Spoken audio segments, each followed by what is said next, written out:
Rocket से दहल गया Israel. किरियात में आईडीएफ हेडक्वार्टर पर हमला।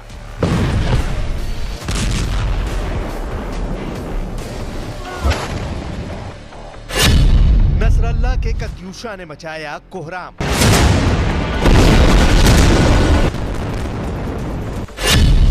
सिनवार के टनल वॉरियर एक्टिव।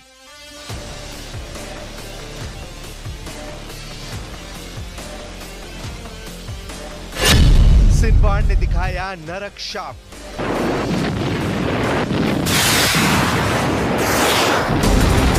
एक घंटे के भीतर 65 रॉकेट धमाके। इजराइल का किरियात शमोना धुआं धुआं हो गया। धमाके हिजबुल्लाह फाइटर्स ने किए। निशाने पर इजराइल का बेस था। कत्यूशा रॉकेट की प्रहार से हिजबुल्लाह ने आईडीएफ के सैन्य ठिकाने को तबाह करने का ऐलान किया है। वहीं इजराइल ने दावा किया है कि हिजबुल्लाह के रॉकेट अटैक को मजबूती से जवाब दिया गया है। ज्यादातर रॉकेट को हवा में ही तबाह कर इजराइल ने आग बुझाने का मिशन भी शुरू कर दिया है। हिजबुल्लाह लड़ाकों के दागे गए रॉकेट रिहायशी बस्तियों में भी फटे हैं।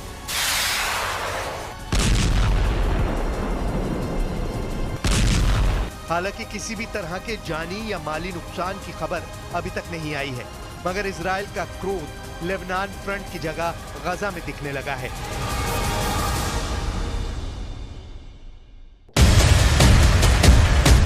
गजा में जलते रॉकेट की आंधी थमने का नाम नहीं ले रही। बारूदी गुबार से ढकी गजा सिटी रह रहकर आग की लपटों में घिरती है, चीख पुकार मचती है और फिर इमारत काला खंडर बनती है। जमीन पर टैंक के गोले जलजला ला रहे हैं। आसमान से बरस रही मिसाइलें मौत बांट रही हैं। हमास लड़ाके आमने सामने के युद्ध में कहीं टिक नहीं पा रहे। मगर जो युद्ध हो रहा है, दिखाई दे रहा है, ये जंग उतनी भर नहीं। असल लड़ाई जमीन के नीचे शुरू हो चुकी है। सुरंग में बैठे हमास की खूंखार पलटन भीषण पलटवार कर रही है। अपने बिलों से निकलकर हमास के स्लीपर सोल्जर कैसे कोहराम मचा रहे हैं, उसकी बस एक झलक देखिए।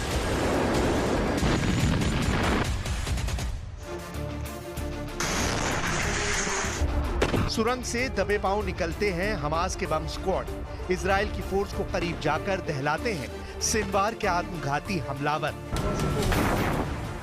इस घातक और विध्वंसक हमले का तोड़ अब तक नेतन्याहू की सेना तलाश नहीं पाई है। हमास के अकेले सुरंग वॉरियर्स के मुकाबला करने के लिए इजराइल को कितनी ताकत लगानी पड़ रही है, उसका सबूत ये वीडियो है।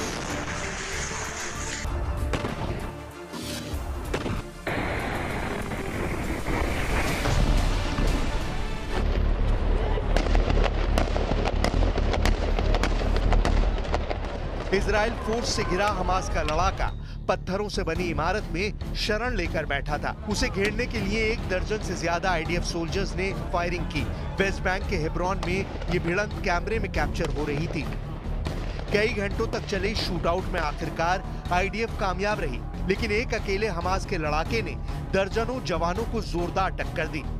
इसी तरह उत्तरी गजा में इजराइल के हमले में 6 लोगों की मौत का दावा किया गया है, जबकि हमास को कोई भी नुकसान नहीं हुआ है। शेख जायद टावर्स इलाके में हुई भीषण लड़ाई में आईडीएफ के कई जवानों को जख्मी कर हमास फाइटर्स सुरंग में जाकर आराम से छिप गए।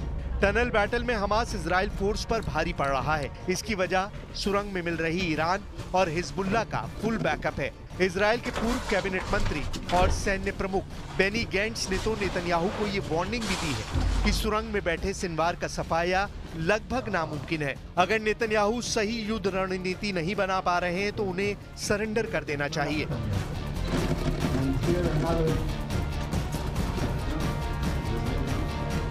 אם נתניהו לא מבין שאחרי 7 באוקטובר הכל השתנה, אם יש לו ספק שסינואר יחוסל, שנגיע לאן שצריך תמיד, אם הוא לא מספיק חזק לעמוד בלחץ הבינלאומי, שיניח את המפתחות וילך הביתה. हमास चीफ सिनवार बीते 10 माह से सुरंग में छिपा बैठा है। सिनवार अमेरिका और इजराइल दोनों को चकमा दे रहा है। आखिर सिनवार का सर्च ऑपरेशन इतना लंबा क्यों खिंचता जा रहा है? क्या है अंडरग्राउंड गजा की हकीकत? इजरायली हमलों से बचने के लिए हमास ने पूरे गजा शहर में सुरंगों का ऐसा जाल बिछाया है कि दुश्मन उनका ज्यादा कुछ बिगाड़ नहीं पाते हैं। हमास के इस नेटवर्क को गाजा मेट्रो या अंडरग्राउंड गाजा भी कहा जाता है। एक वक्त इजरायली एक्सपर्ट्स ने यह अनुमान लगाया था कि पूरे गाजा में सतह से 15 फीट से लेकर 200 फीट नीचे तक करीब 300 मील लंबी सुरंगें हैं। हालांकि यह आंकलन उस वक्त गलत निकला जब आईडीएफ ने 1500 से ज्यादा टनल शैफ्ट को खोज निकाला। हमास के इसी अंधेरी दुनिया में इजराइल के नागरिकों को बंधक बनाकर रखा गया है। एक एक कर हमास लड़ाके बंधकों को मारते जा रहे हैं, जिससे इजराइल में भारी बखेड़ा मचा हुआ है। हाल ही में 6 बंधकों की मौत के बाद से प्राइम मिनिस्टर नेतन्याहू की मुश्किलें बढ़ गई हैं। देश भर में जारी विरोध प्रदर्शन से नेतन्याहू जहां बैकफुट पर है, वहीं सिनवार अपनी सुरंग से निकलकर नए हमले की प्लानिंग कर रहा है। सिनवार ने सभी सुरंगों के दरवाजों को धमाके का ट्रिगर बना दिया है।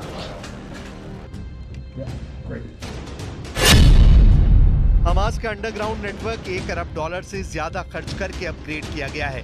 सुरंग के एंट्री पॉइंट को ऐसे बनाया गया है कि बाहर से छूते ही जोरदार धमाके होने लगते हैं। जीपीएस सिस्टम और रोबोट से ऑपरेट होने वाला ये सिस्टम मिसाइल हमले को भी नाकाम कर देता है।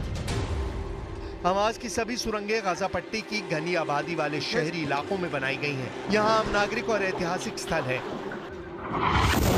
हमास की रणनीति भी इलाके पर कब्जा करने या हमलावर को हराने की नहीं है। सिनवार की स्ट्रैटेजी कम से कम वक्त में ज्यादा से ज्यादा नुकसान पहुंचाने की है, जिसके लिए वो इजरायली सेनाओं की पकड़ से खुद को दूर रखने के लिए अपना भेष बदलकर खुलेआम घूमता भी देखा गया है। महिलाओं के कपड़े में गजा की गलियों में घूम चुके सिनवार को आईडीएफ सोल्जर्स पहचान भी नहीं पाए थे। इजराइल के लिए हमास की सुरंग जाल को भेद पाना भी आसान नहीं है।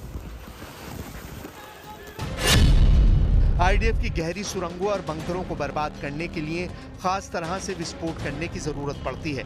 इस तरह की लड़ाई में सबसे बड़ी चुनौती सुरंगों को खोजने में लगती है और फिर उसे तबाह करने में लगती है, जिसमें अच्छा खासा वक्त लगता है। इसी फासले को हमास लड़ाके अपने हक में इस्तेमाल करते हैं। वॉर जोन में हमास चीफ सिनवार भले ही रौब जमा रहा है, लेकिन अमेरिका ने सिनवार को उल्टा टांगने का एक्शन ले लिया है। अमेरिका ने इजराइल पर 7 अक्टूबर को हमास की ओर से किए गए नरसंहार के आरोपों की घोषणा की है। इजराइल में 7 अक्टूबर 2023 को हुए नरसंहार के केस में हमास चीफ याहिया सिनवार, पूर्व हमास चीफ इस्माइल हानिया, मारवा ईसा, खालिद मशाल, मोहम्मद अल मसरी और अली बराका के खिलाफ आपराधिक आरोप तय कर दिए गए हैं। सिनवार के खिलाफ न्यूयॉर्क की अदालत में सख्त फैसला सुनाया गया है। Today, the Justice Department unsealed charges against Yahya Sinwar and other senior leaders of Hamas for financing and directing a decades-long campaign to murder American citizens and endanger the security of the United States. As outlined in our complaint, those defendants, armed with weapons, political support, and funding from the government of Iran and support from Hezbollah, have led Hamas's efforts to destroy the state of Israel and murder civilians in support of that aim. America में Hamas की top leadership पर कानूनी Hunter चलाने की तैयारी है, लेकिन super power Hamas कमांडरों तक कभी पहुंच पाएगा भी, फिलहाल इसके कोई आसार नहीं दिख रहे। ईरान के समर्थन से हमास फिर से ताकतवर बन चुका है। ईरानी हथियारों से हमास के लड़ाके तुलकरम और वेस्ट बैंक में आईडीएफ को छका रहे हैं। रफा फ्रंट पर हिजबुल्लाह के फुल सपोर्ट ने भी हमास लड़ाकों में नई जान फूंक दी है।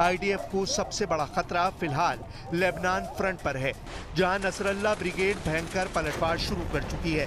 अपने टॉप कमांडरों के खात्मे से बौखलाए हिजबुल्ला फाइटर इजराइल में घुसकर बड़े हमले की प्लानिंग में है। खुफिया रिपोर्ट्स में दावा तो यहां तक किया गया है कि हिजबुल्ला फाइटर गजा की सुरंग में बेस बनाकर हमास के साथ ज्वाइंट अटैक को अंजाम दे सकते हैं। इसका पता सीरिया बॉर्डर पर गोलान हाइट्स बेस पर हुई एक घुसपैठ से चला है। यहाँ आईडीएफ ने बॉर्डर पर घुसपैठ कर रहे एक संदिग्ध का खात्मा किया है। इजराइल की बाढ़ के करीब कई दिनों से काफी हलचल देखी जा रही है।